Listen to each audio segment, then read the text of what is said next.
Hola chicos, esta es la clase número 2 de toxicología ambiental.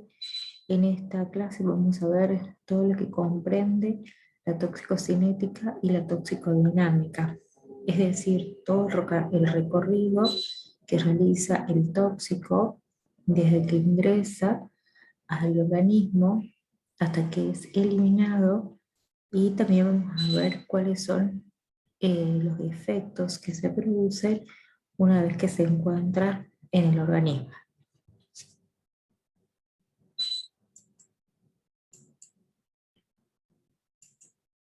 Bueno, tenemos que tener en cuenta que para que se produzca eh, el efecto tóxico, tienen que desarrollarse una serie de procesos. Tienen que ocurrir, en primera instancia, un contacto físico entre la sustancia que va a producir dicho efecto. Tiene que haber solubilidad en los fluidos que posibiliten el contacto entre ellas, la eliminación de los productos de la reacción para que el equilibrio químico permita que la reacción se complete. Tenemos que tener en cuenta que para que este proceso tóxico se desarrolle, primero debe estar presente la sustancia tóxica en su forma, en una forma disponible para que pueda entrar al organismo eh, y pueda unirse posteriormente específicamente a su sitio de acción y desarrollar todo lo que conocemos como proceso tóxico. Es decir, primero contacto físico, después tiene que aprovechar sus propiedades eh, para que de alguna manera ingrese y pueda establecer la unión específica entre las biomoléculas eh, y posteriormente tiene que eh, eliminarse, ya sea el producto de la reacción, el compuesto como tal, ¿sí? Para que esto sucede para que el equilibrio de la reacción se complete. Entonces, de lo que acabamos de decir, las fases del proceso tóxico consta primero de una fase de exposición.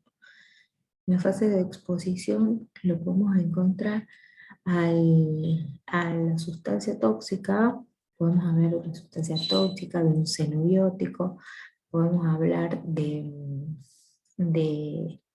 tóxico propiamente dicho, pero podemos hablar de todos los sinónimos a los cuales hicimos referencia en la primera clase. Tenemos la fase tóxico-cinética. La fase tóxico-cinética la podemos comprender como todo el camino que realiza el xenobiótico desde que ingresa a un organismo vivo hasta que es eliminado. En esta fase tóxico-cinética ocurren varios pasos, entre los cuales tenemos primero la absorción. Después tenemos la biotransformación, primero tenemos la absorción, después tenemos la distribución, la biotransformación y la eliminación del tóxico. En la fase tóxico-cinética ocurre el tránsito del xenobiótico o de la sustancia tóxica por todo el organismo. En la fase toxicodinámica, esta es la fase donde se une, ya sea la sustancia que ingresó como tal, el metabolito, que puede ser más o menos tóxico, a un receptor específico, a una estructura donde se une, aprovechando ya todas aquellas uniones específicas del xenobiótico con este sitio de unión. Y el efecto tóxico que como bien dice acá efectos o efectos, puede ser uno o pueden ser varios, y acá eh, se pone de manifiesto la interacción entre el xenobiótico y la molécula biológica específica.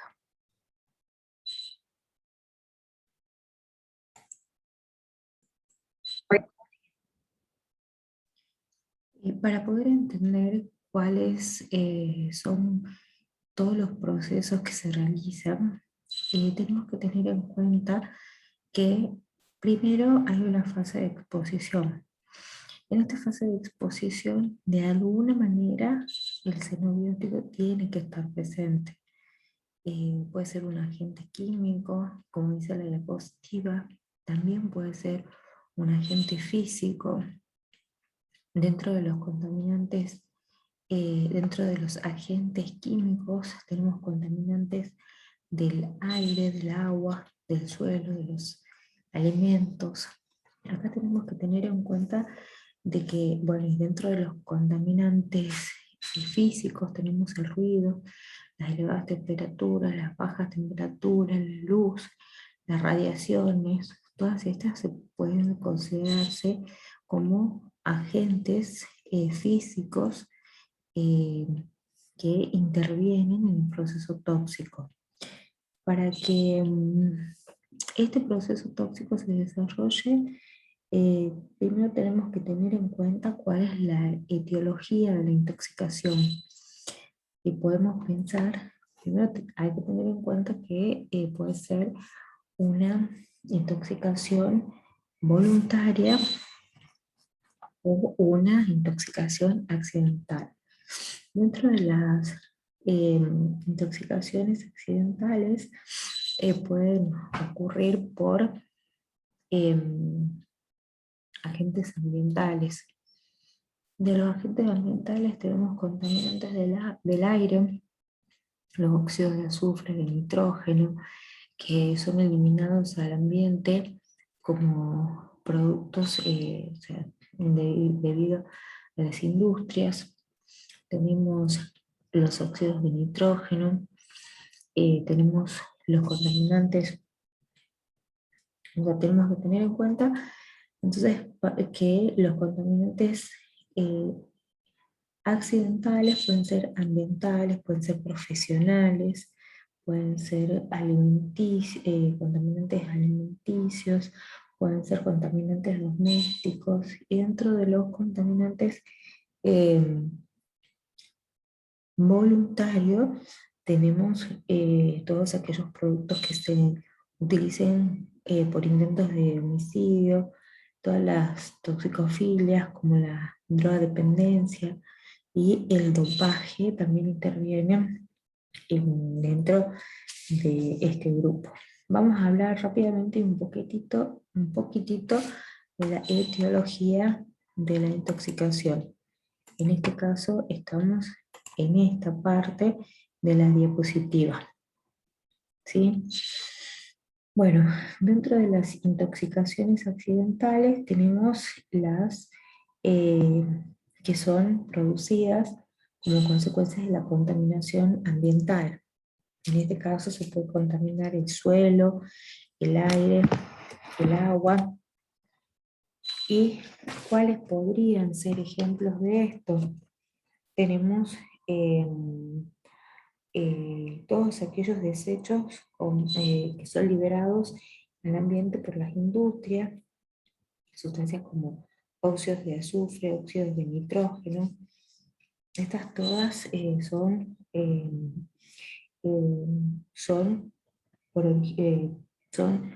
originarias, se producen por combustiones de compuestos. Estos, una vez liberados al aire, pueden estar en contacto con los ojos, con las mucosas, fundamentalmente con todo el aparato respiratorio, y producir intoxicaciones. Cuando son liberadas a la atmósfera estas sustancias, producen, junto con la humedad del ambiente o con la lluvia, lo que se conoce como lluvia ácida.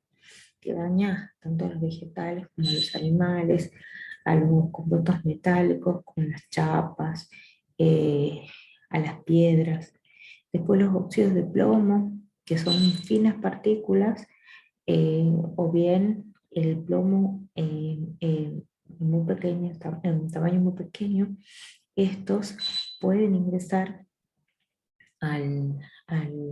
pueden ingresar vía respiratoria y producir depósitos en los huesos, eh, produciendo enfermedades, tanto a nivel sanguíneo como en su lugar de depósito.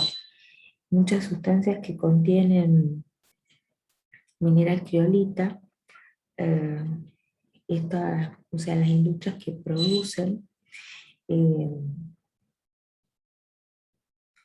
que producen ciertas sustancias, a donde ciertos productos, a donde se procesa este mineral criolita para obtener aluminio, contaminan con flúor.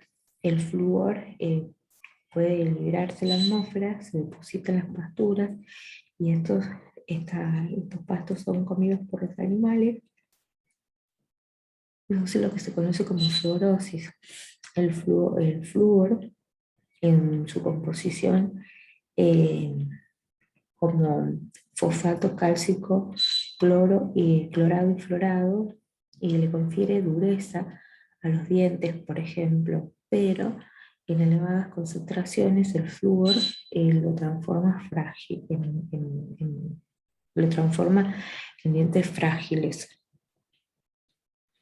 Después tenemos otros compuestos como los benzopirenos, eh, otras sustancias que son para combatir las plagas agrícolas como los plaguicidas. Estas sustancias sirven para combatir las plagas, pero en elevadas concentraciones, ya sea porque los operarios no intervienen en estos trabajos con toda la ropa adecuada, o bien porque llega al ser humano eh, en los alimentos, son sustancias tóxicas, si bien son positivas para la agricultura, pero si no se toman las precauciones correspondientes, son tóxicas para el humano. Los vertidos industriales son contaminantes muy peligrosos para el ambiente. Tenemos sustancias peligrosas como eh, el cadmio, el dióxido de carbono, el mercurio, los óxidos de nitrógeno, los oxidantes físicos, los óxidos de azufre y el plomo. Estas sustancias fueron clasificadas por la Organización Mundial de la Salud como sustancias químicas peligrosas. Dentro de este grupo están eh, también los procesos, además de clasificar los compuestos, clasifican los procesos más contaminantes. Tenemos la eutroficación, eh, los, los productos del carbón, los combustibles fósiles, la producción por aceite, el abuso de plaguicidas. Esos son procesos altamente contaminantes.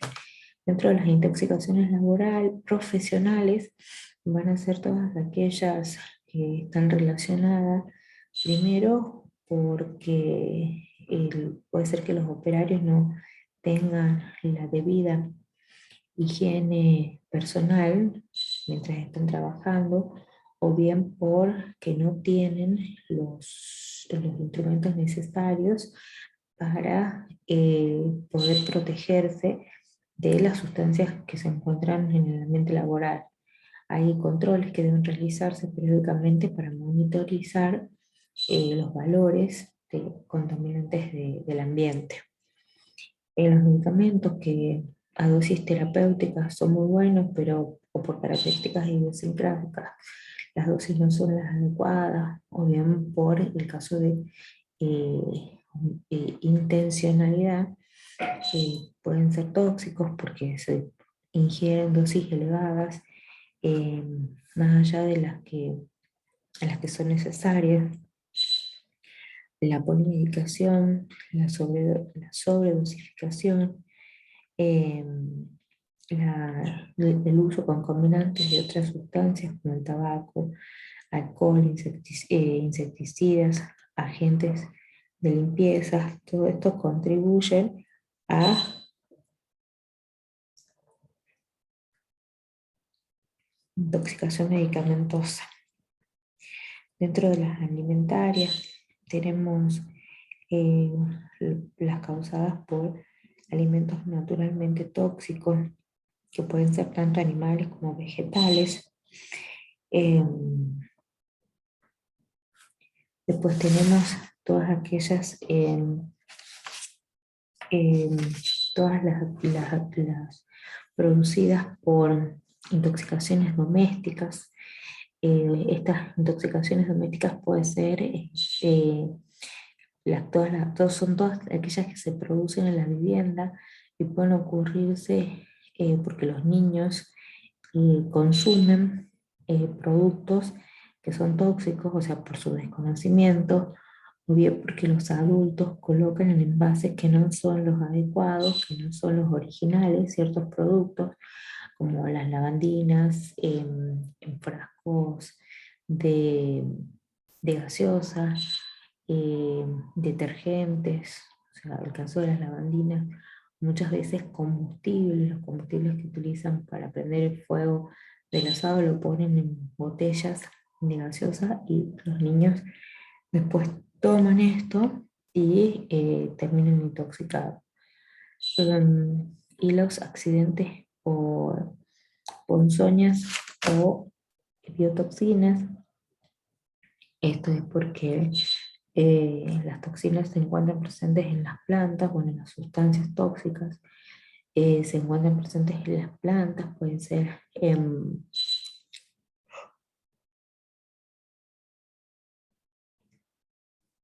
caso de que la sustancia tóxica eh, se encuentre en arañas, en escorpiones, o alacranes, o en víboras, o bien puede ser que la sustancia tóxica se encuentre en plantas. Todo esto va a producir intoxicaciones eh, en las personas afectadas. Y dentro de las intoxicaciones voluntarias, dijimos que se encontraban las toxicomanías o toxicofilias que se producen por drogadependencia, puede ser por el abuso de medicamentos o drogas, puede ser por, por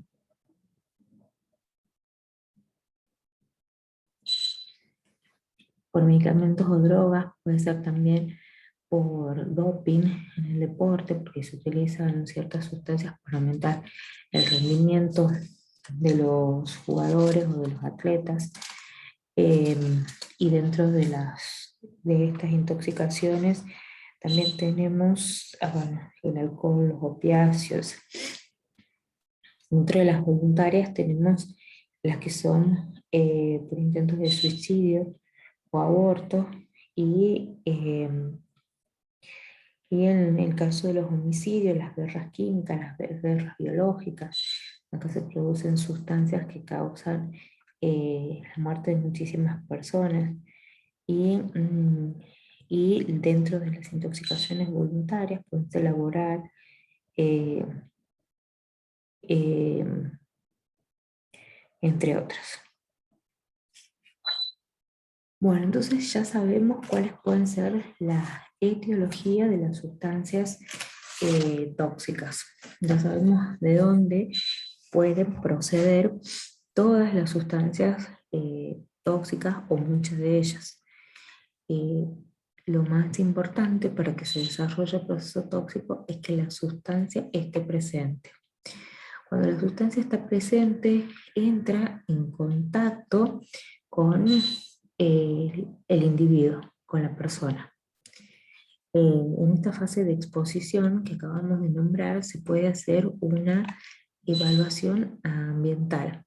Dijimos que puede ser que el xenobiótico se encuentre presente en el ámbito laboral, cuando hablamos del plomo, hablamos del mercurio, hablamos del arsénico, hablamos de los plaguicidas. Bueno, acá se puede hacer un monitoreo ambiental teniendo en cuenta de que si se trata del ambiente laboral en una industria, por ejemplo, se pueden medir los niveles aceptables o permitidos en el ámbito laboral de las sustancias que son contaminantes.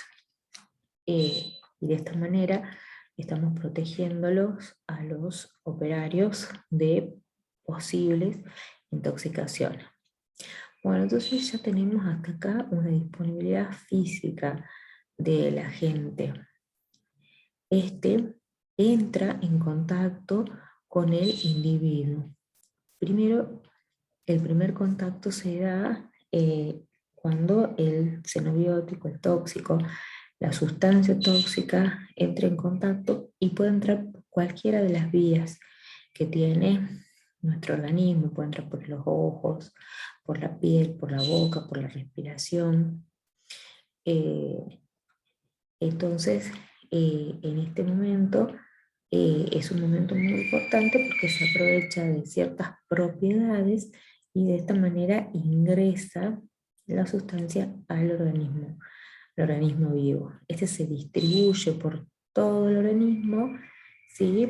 Aprovechando también de las propiedades que tenga la sustancia de unirse a ciertos constituyentes de nuestro organismo para que le permita viajar por todo el organismo, a donde pueden ocurrir tres cosas: que se elimine como tal, puede ser que se biotransforme o puede ser que se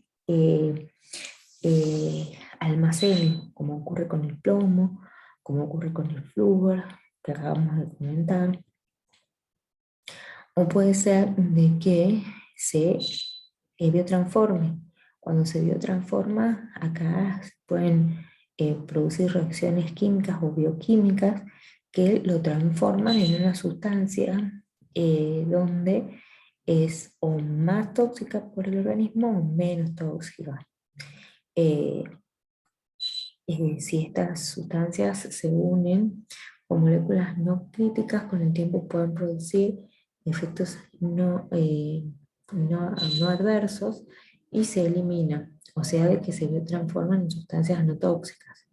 Y si se transforman en sustancias tóxicas, se unen con moléculas críticas y producen el efecto tóxico. Cuando se produce la unión de las moléculas, la unión del xenobiótico o del tóxico, su metabolito, eh, con moléculas críticas se produce el efecto tóxico, y en este periodo estamos en la fase tóxico-dinámica. Acá puede haber una vigilancia de la salud porque podemos ver y reportar cuáles son los efectos que produce, los efectos que producen ciertas sustancias. Esto, en esta parte de la gráfica, se pueden realizar evaluaciones biológicas porque se pueden medir parámetros bioquímicos en el individuo para saber si es que hay mayor o menor grado de afectación, para saber si es que está o no está presente el xenobiótico en el organismo.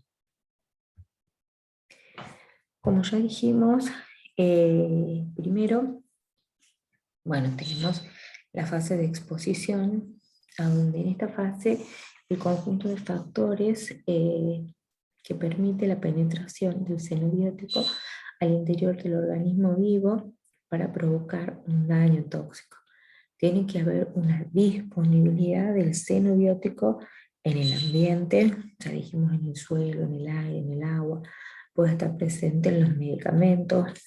Las dosis terapéuticas para algunos individuos puede producir un efecto tóxico, en otros individuos puede ser de que por error haya una sobremedicación, o puede ser por un intento de suicidio, que haya sobremedicación. Entonces, de esta manera se pone en contacto el individuo con la sustancia.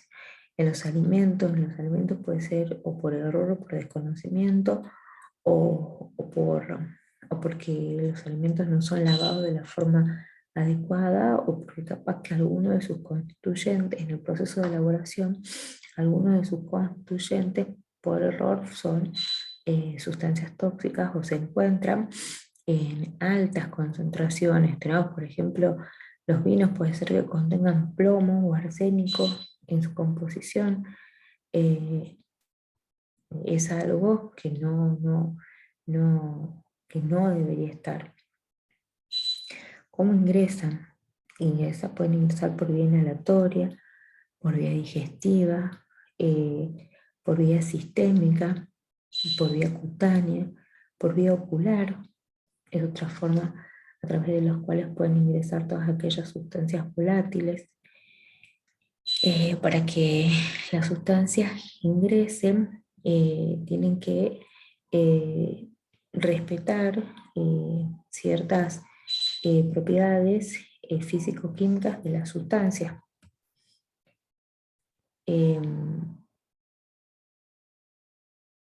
Después viene la fase toxicocinética. La fase toxicocinética es es el conjunto de procesos que dentro del organismo vivo determina la cantidad de tóxico que interaccionará con el receptor específico para provocar el daño tóxico.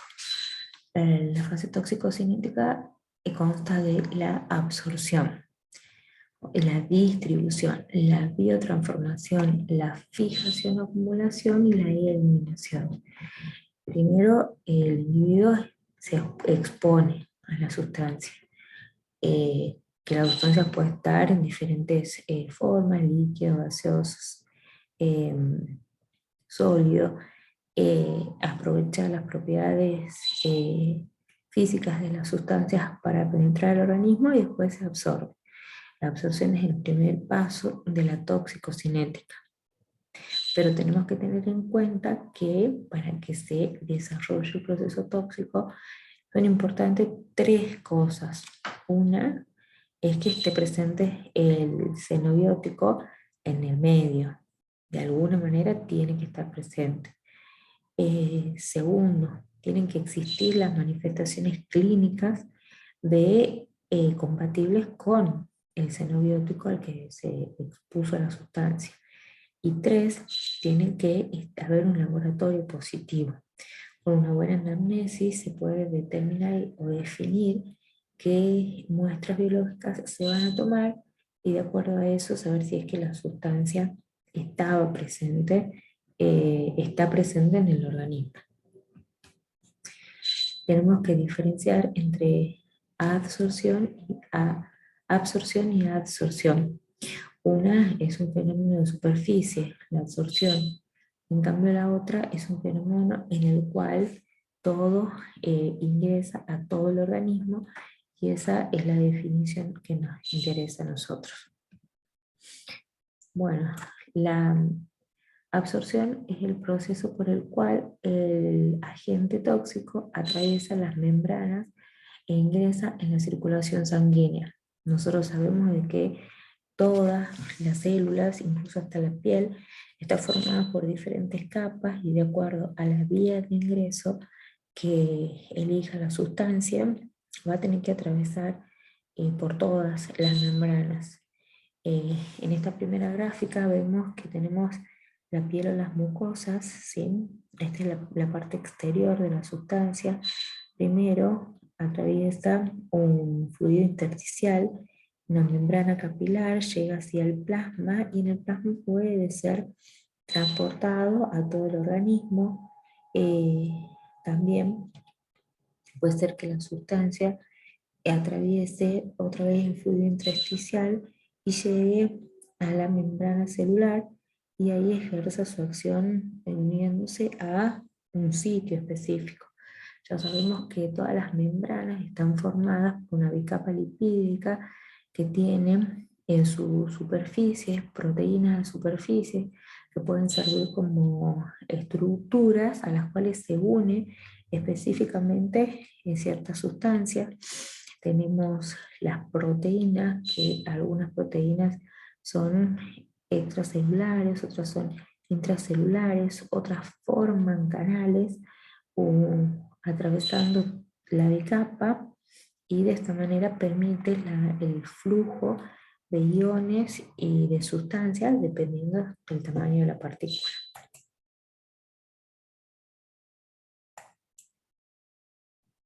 ¿Cuáles son los mecanismos de absorción?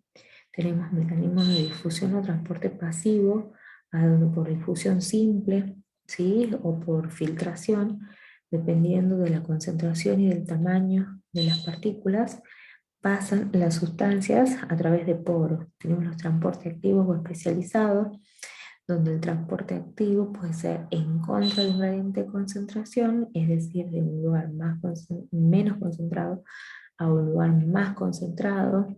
Acá se utiliza energía, pues se utilice ATP para que se produzca este transporte, y es inhibido por tóxicos metálicos. Estos transportadores muchas veces están bloqueados por eh, tóxicos metálicos como el mercurio, eh, el flúor, el plomo, eh, el cromo, entre otros.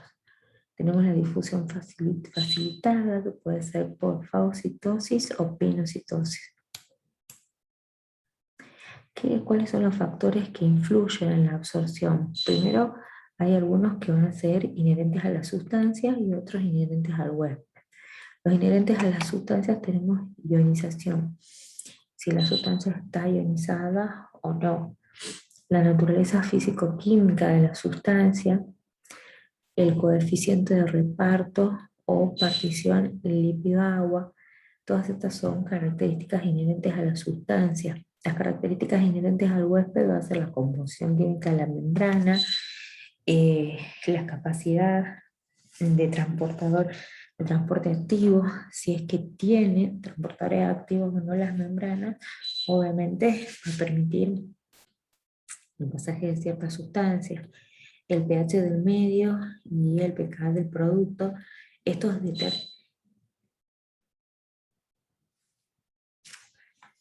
también determina la absorción, y estas propiedades del pH del medio nos pueden servir o pueden ser utilizadas para modificar, o sea, las pH del medio y favorecer el pasaje de ciertas sustancias de un lugar a otro.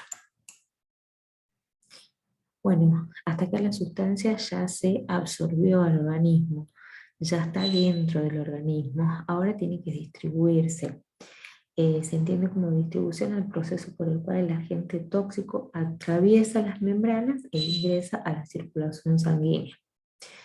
¿Cuáles son los factores que influyen en la distribución? La irrigación sanguínea. Obviamente que si el lugar o el sitio donde tiene que llegar el xenobiótico está muy irrigado, se va a favorecer la distribución de los mismos factores que influyen para la absorción, inherentes al producto e inherentes a, al huésped. La edad, la edad influye porque la absorción en ancianos y en niños no es la misma que para un adulto mayor. El sexo no se distribuyen de la misma manera en la mujer o en el varón. Tenemos que saber que la mujer tiene más contenido graso en su estructura, y esto favorece la distribución de todas aquellas sustancias que sean lipofílicas en el tejido adiposo. El peso y la superficie corporal no se distribuye de la misma manera en un niño a un adulto mayor con sobrepeso. Las condiciones fisiopatológicas del individuo, del organismo, en la inmunidad, la nutrición. Hay personas que son malnutridas crónicas y la absorción y la distribución de las sustancias no es la misma que la de un adulto mayor sano. Los factores genéticos, el embarazo. En el embarazo tenemos una proporción de agua intra y extracelular por volumen minuto cardíaco aumentado. Entonces la distribución también es mayor. Después que se distribuyen, o sea, podemos dar otros ejemplos de distribución en la sangre. Tenemos ciertas moléculas que se las utiliza como transportadoras. Tenemos proteínas como las albúminas, tenemos proteínas que transportan compuestos metálicos también. Estos transportes se realizan, estas sustancias facilitan la distribución porque se unen en forma de unión fuerte, o sea, una unión firme, pero lábil, y de esta manera favorecen que la sustancia se migre desde un lugar del organismo hacia otro lugar. Bueno, una vez que ya llegó, o sea, llegó el xenobiótico a ciertos lugares, de acuerdo al lugar en el que se encuentre, se produce la biotransformación. La biotransformación es el conjunto de procesos que realiza el organismo vivo para inducir cambios en la estructura de los xenobióticos con la finalidad de facilitar la eliminación. Generalmente lo que trata el organismo es de transformarlos a todos los compuestos que ingresan en sustancias lipofílicas fácilmente eliminables, por donde se eliminan las sustancias hidrofílicas por la orina que tiene un alto contenido acuoso. En la biotransformación se realizan diferentes tipos de reacciones de tipo química, ¿sí? Donde intervienen los sustratos y los productos de la reacción, o reacciones bioquímicas en las cuales intervienen cofactores, donde tenemos el sustrato, cofactores y coenzimas que van a facilitar. Los cofactores generalmente son metales, eh, pueden ser muchas sustancias que actúan como cofactores, y estos favorecen o aceleran muchísimo más todas las reacciones. Bueno, estas reacciones se realizan fundamentalmente en dos fases, y en estas dos fases intervienen ciertas reacciones en la fase 1 y otras reacciones en la fase 2.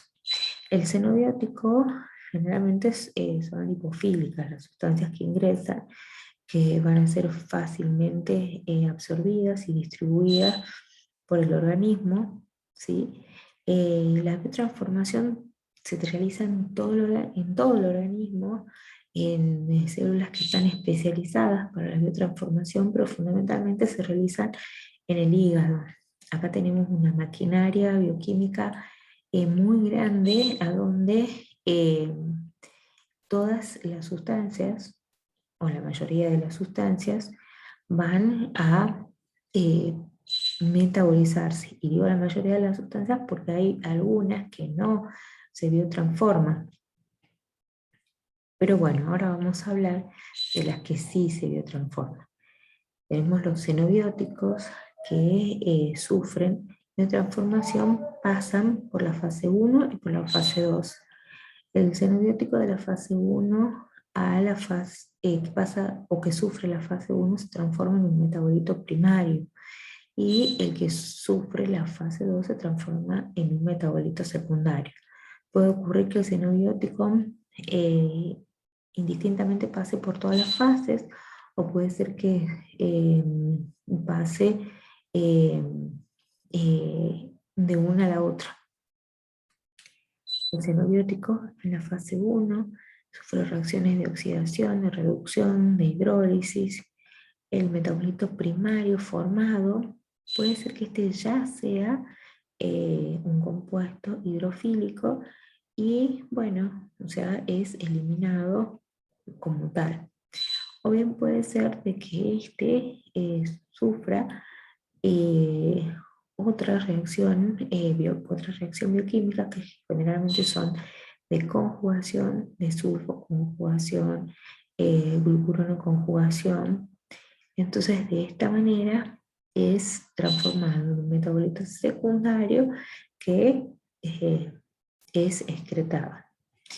Obviamente este metabolito secundario es un compuesto hidrofílico fácilmente excretable por orina.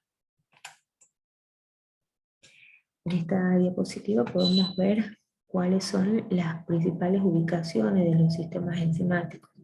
Los sistemas enzimáticos son aquellos lugares donde se produce toda esta biotransformación. El hígado es el principal órgano donde se realiza la biotransformación. Tenemos, o sea, ya sea en el citoplasma, tenemos en el complejo de Golgi, tenemos en el citosol acá, tenemos todas las estructuras necesarias, acá tenemos la bicapa lipídica. En todos estos lugares hay maquinarias enzimáticas a donde se realizan la biotransformación.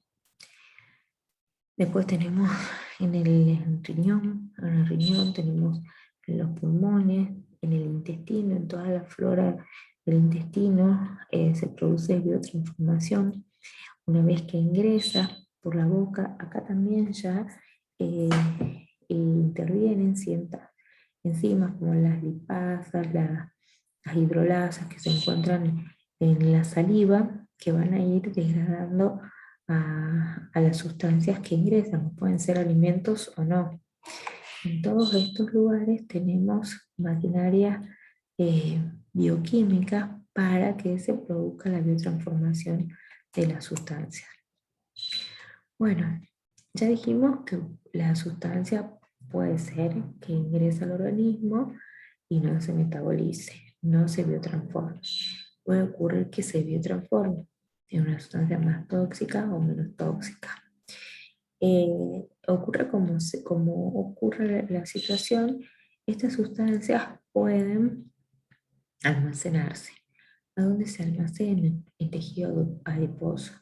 Las sustancias lipofílicas, que como dijimos, son las formas en las que generalmente se encuentran los xenobióticos, como por ejemplo muchos medicamentos se depositan en el tejido adiposo, los plaguicidas se depositan en el tejido adiposo, y acá pueden permanecer mucho tiempo, hasta que por ejemplo una dieta de ayuno prolongado hace que el tejido adiposo comience a consumirse y de esta manera todos los constituyentes que se encontraban disueltos en este son liberados al torrente sanguíneo. Después tenemos almacenamientos en las faneras, como el pelo y las uñas. El pelo y las uñas son órganos a donde por un lado se almacenan las sustancias tóxicas y también son utilizadas como, eh, eh, el medio de eliminación. Después tenemos los huesos. Los huesos, tenemos huesos largos, a donde se pueden depositar sustancias como el plomo o como el flúor. El plomo es una sustancia parecida al calcio en su estructura, entonces tenemos los cristales de hidroxiapatita en este hueso. Entonces estos cristales de hidroxiapatita están formados por fosfatos cálcicos y fosfato de calcio y de flúor, entonces pueden reemplazarse el calcio por por el plomo y depositarse ahí por muchos años, hasta que a las condiciones fisiológicas, como por ejemplo el embarazo, la lactancia, una infección, hace de que la sustancia vuelva al torrente sanguíneo y produzca la intoxicación.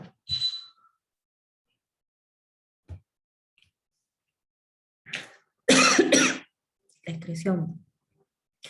Es el conjunto de procesos que realiza el organismo para eliminar el xenobiótico, ya sea su estructura primaria o su metabolito. Puede ser de que una vez que ingresa el xenobiótico, como por ejemplo el monóxido de carbono, este ingresa, ejerce su efecto tóxico y es eliminado en un 99% como tal. Muy poco es metabolizado. Eso ocurre también con otros tóxicos, pero también puede ser de que sus metabolitos más o menos tóxicos sean eliminados. ¿Por dónde se pueden eliminar? Eh, por la orina. La orina es la principal vía de eliminación de muchas sustancias. Es más, podemos aprovechar las propiedades hidrofílicas de la orina y hacemos de que modificamos el pH y de esta manera se eliminan muchas sustancias. Excreción biliar, excreción pulmonar, muchas sustancias se eliminan también por las vías respiratorias, como por ejemplo el alcohol, la leche materna. Acabamos de decir que los plaguicidas, muchas drogas de abuso se depositan en el tejido adiposo, y en el momento del amamantamiento, o sea, esta grasa es utilizada como fuente de energía, entonces es eliminada por la leche materna. El sudor, muchos plaguicidas se eliminan por la piel, la saliva, las paneras como el pelo y las uñas. eh, También es una vía de eliminación. ¿Cuáles son los factores que influyen en la excreción? El pH del medio, el peso y el volumen del tóxico, la polaridad, la solubilidad en agua, mayor hidrosolubilidad, mayor excreción, el estado fisiopatológico del riñón. O sea, un riñón afectado puede ser que esté eh, funcionando a media máquina, entonces no va a eliminar la sustancia de la misma forma que un riñón sano. Bueno, hasta acá nosotros vimos todo lo que se conoce como fase tóxico-cinética. Es el tránsito del tóxico desde que se absorbe hasta que se elimina. En todo este pasaje, el tóxico llega a su órgano diana.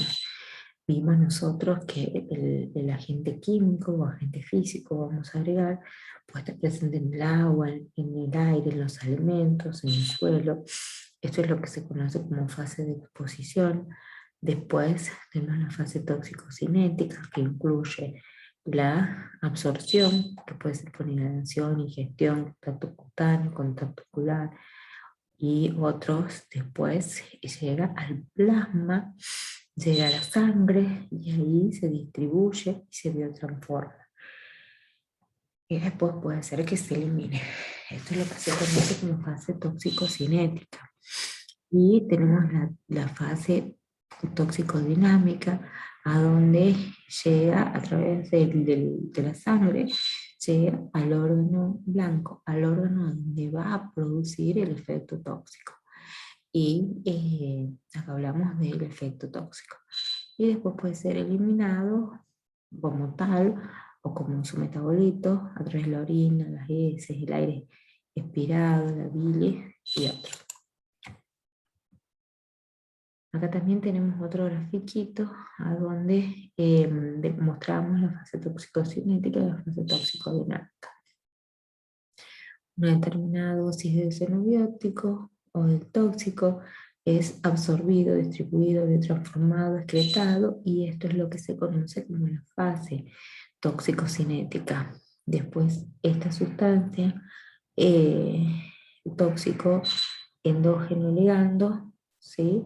O bien tóxico endógeno libre, eh, pasa a su órgano blanco. Y en el órgano blanco puede ser que esté el tóxico libre o unido al órgano blanco, o en esta fase tenemos tóxico órgano blanco y se producen los efectos. Esta fase es la que se conoce como fase tóxico-dinámica. ¿Qué es la fase tóxico-dinámica? ¿Cómo la definimos? conjunto de procesos o hechos que resultan de la interacción de la estructura activa del tóxico en una molécula endógena llamada receptor y que conduce a una afectación funcional o a una lesión estructural de las células del organismo. La fase toxicodinámica es la última implicada en el desarrollo del proceso tóxico y en ella se integran distintos mecanismos que son los que inducen el efecto tóxico. Se refiere al modo de acción o mecanismo de interacción molecular de la sustancia original o de sus metabolitos con los sistemas biológicos del huésped, a partir de los cuales se produce el efecto tóxico. La toxicodinámica es el estudio de la manera en que los agentes químicos ejercen sus efectos en los organismos vivos. Tenemos que entender que la fase toxicodinámica es la fase a donde se une específicamente el xenobiótico en su forma activa con un sitio específico del organismo, ¿sí?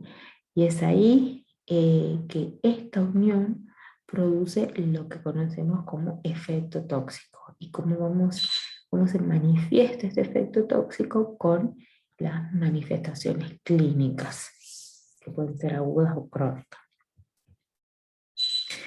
La fase toxicodinámica, su objetivo esencial es definir el mecanismo de acción, es decir, describir la lesión inicial, efectos críticos responsables de la alteración bioquímica y funcional que se presentan en la historia natural de la intoxicación.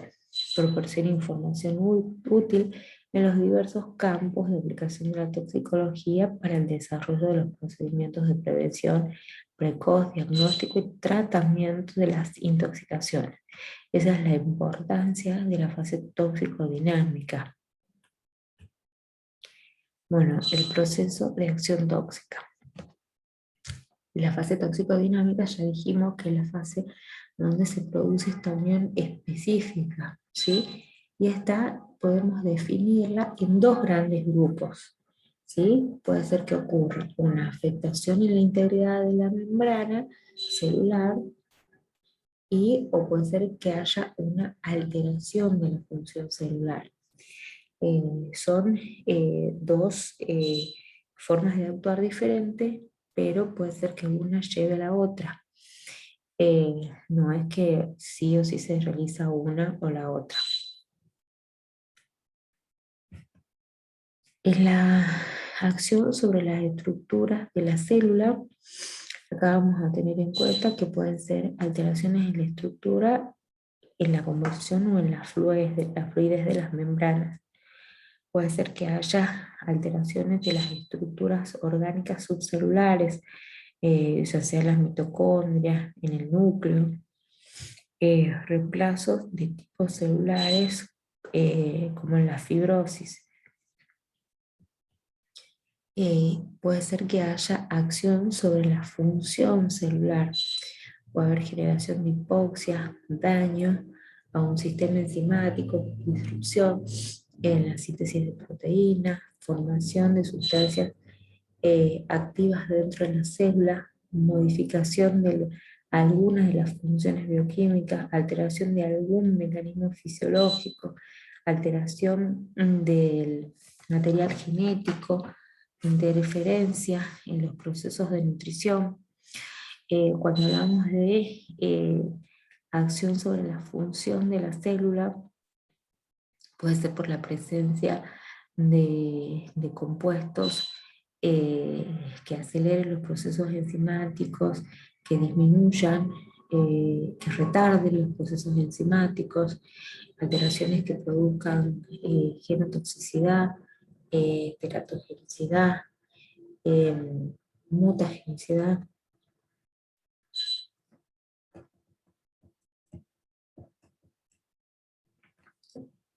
Bueno, hasta acá contamos nosotros de que el xenobiótico se une a un receptor específico.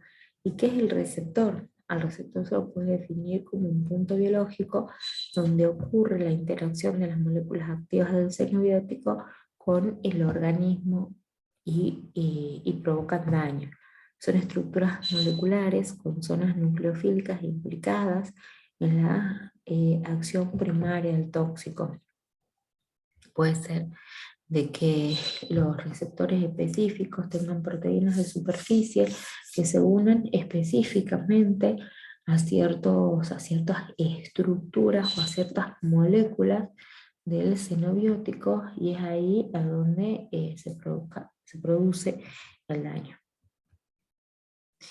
Por eso las condiciones que tienen que tener los receptores: reconocer con especificidad las moléculas activas del agente químico, responder con un efecto bioquímico o biofísico a la acción de este agente, o sea, cuando se une el receptor con el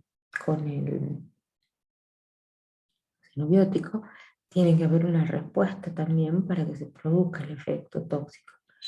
Las características físico-químicas de cada sustancia condicionan su tropismo hacia los diferentes órganos o tejidos según la afinidad de la composición química de las sustancias en interacción con los receptores, por lo cual en cada caso serán los lugares dianas de acción o simplemente los lugares de almacenamiento de cada tipo de molécula.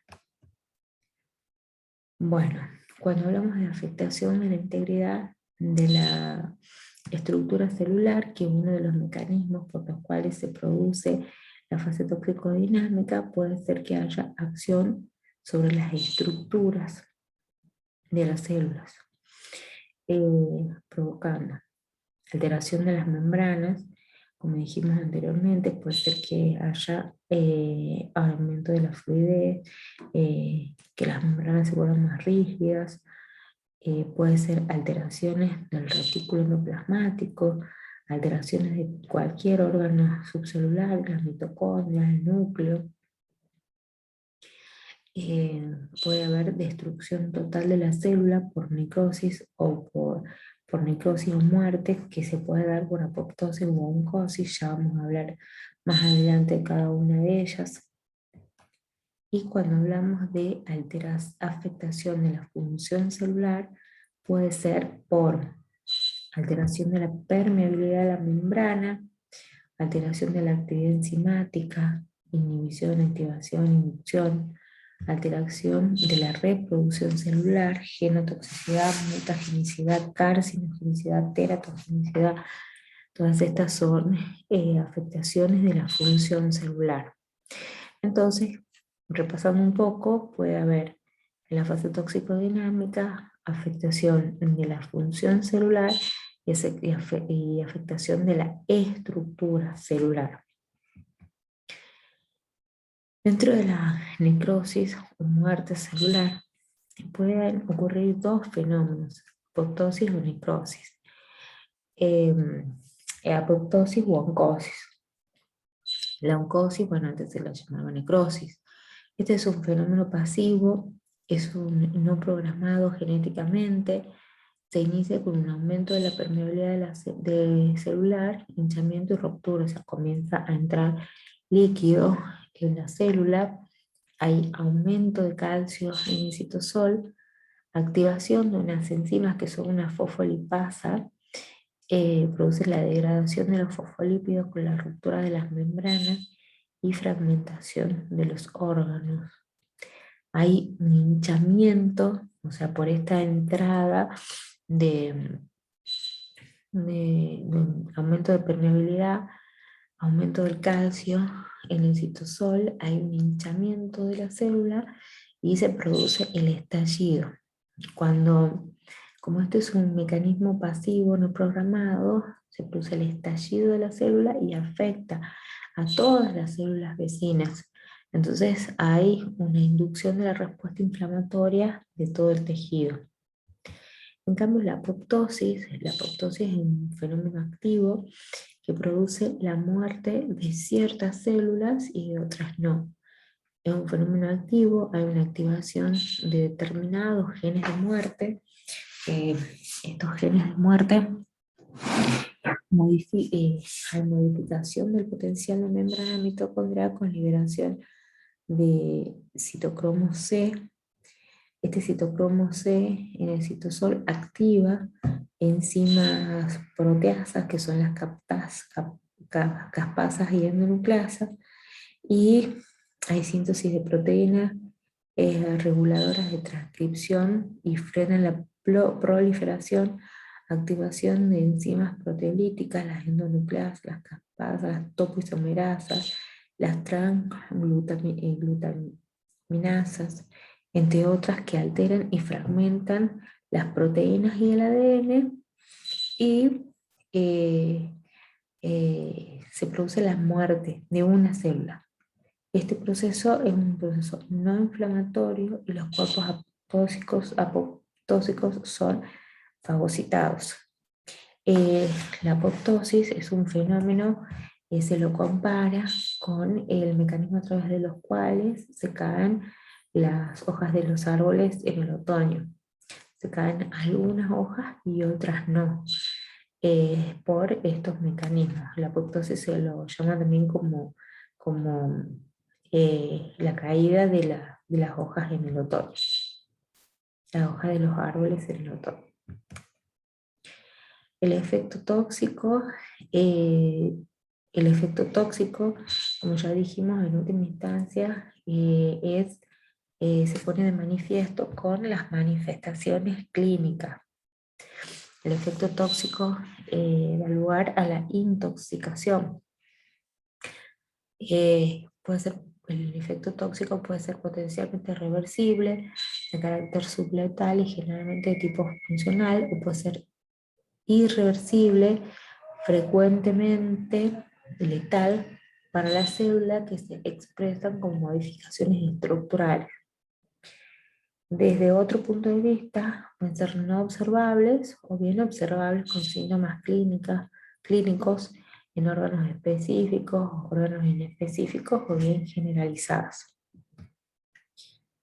La fase toxicodinámica, ¿para qué nos sirve? Es muy importante porque nos permite interpretar todos los datos que aportan la toxicología descriptiva. Nos permite estimar la probabilidad de que un xenobiótico provoque efectos adversos en el huésped. Nos permite establecer procedimientos para prevenir y contrarrestar los efectos tóxicos.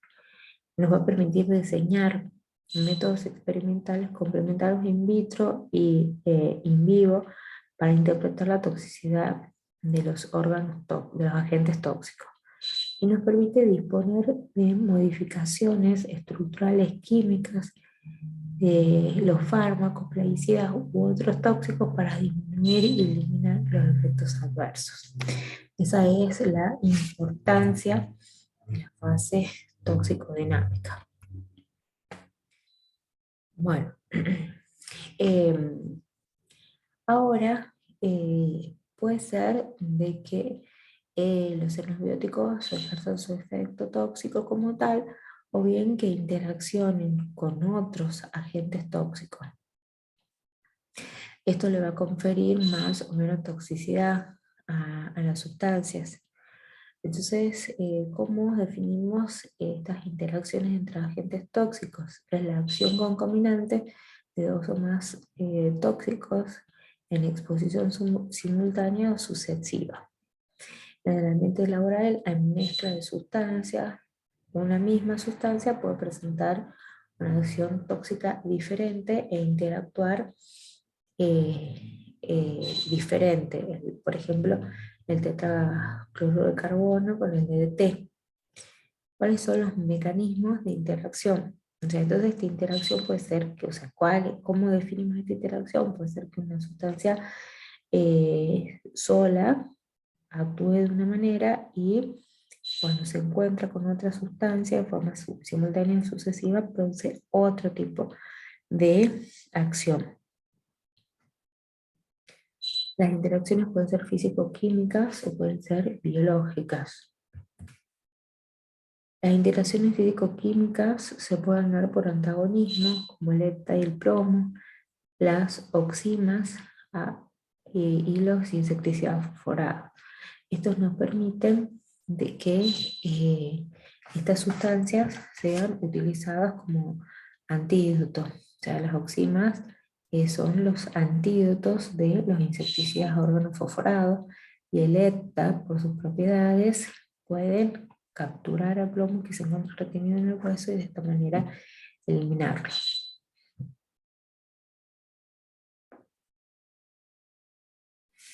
Interacciones definidas como sinergia.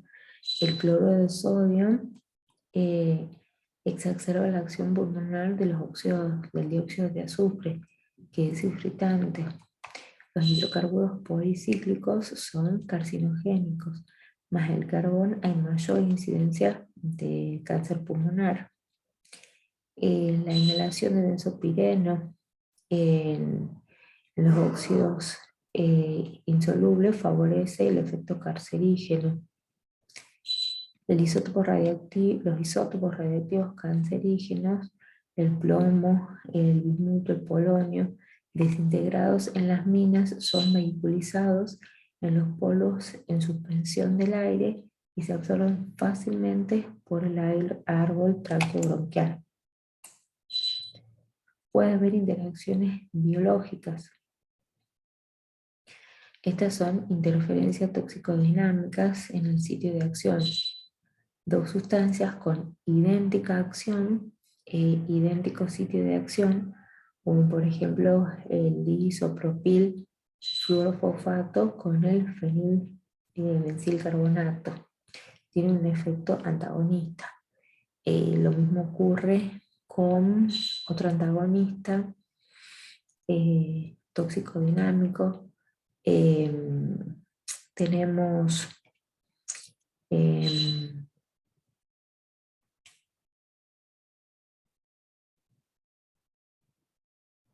bueno, las oximas con los órganos fosforados. Cuando hay dos sustancias con idéntica acción en distintos sitios de acción, el benceno y el plomo, en este caso pueden producir sinergia. Después tenemos interacciones de tipo biológica, interacciones toxicocinéticas, mecanismos de absorción, de eliminación o de detoxicación. Hay inhibición del efecto de otras sustancias como el etanol, como el metanol. Esto también hace que se lo utilice como antídoto para la intoxicación. Se hace una evaluación riesgo-beneficio, entonces se lo utiliza como antídoto de la intoxicación.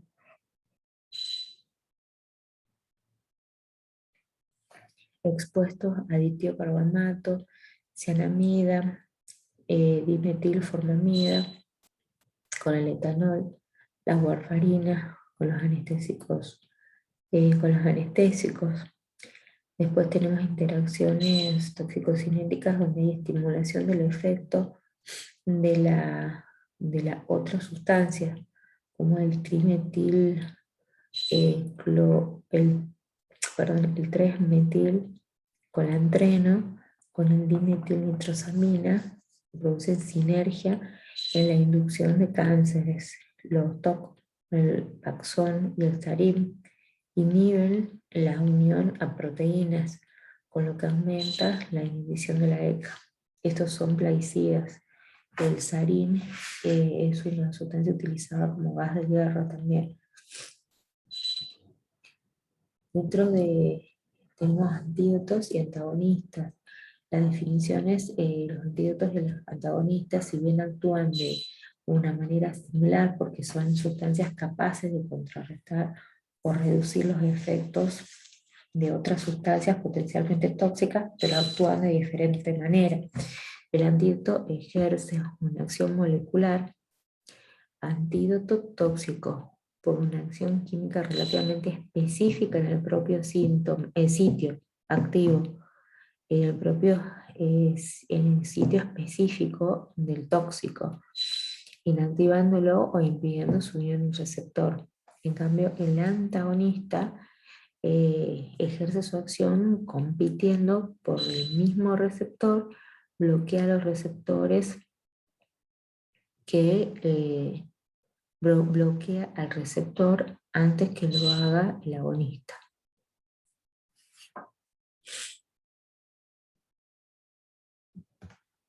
Y bueno, esto es todo para esta clase.